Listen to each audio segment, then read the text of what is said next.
من رأس مال الرجال، رحم کن به کسی که سرمایش امید مولا جانم و سلاح البکا،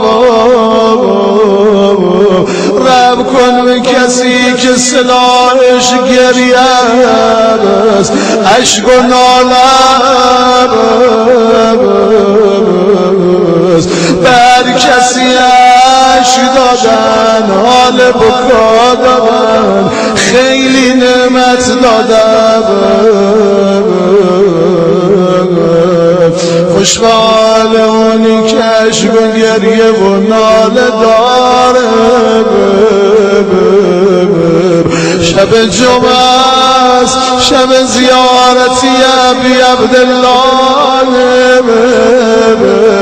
واسطه اونم امشب حسین علیه السلام، پدر و مادرم به فداش قربونش برم.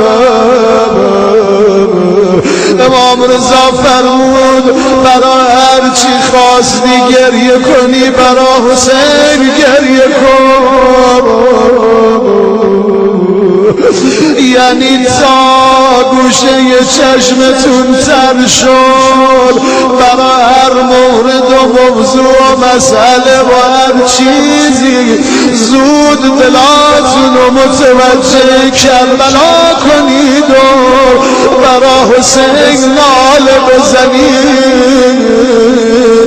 گناهکارای مثل من رحمت واسه خدا حسینه، میخواد خدا زود ازتون راضی بشه، میخواد زود بگذره ببخشه، برا حسین گریه کنید.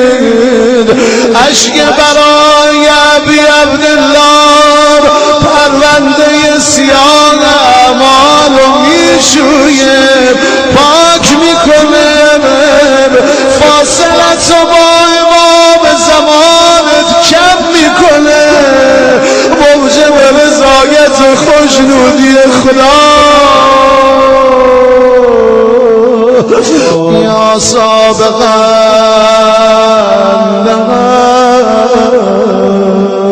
یا دافعا یا نور المستوحشین فی الظلام، یا لمن لا یعلم،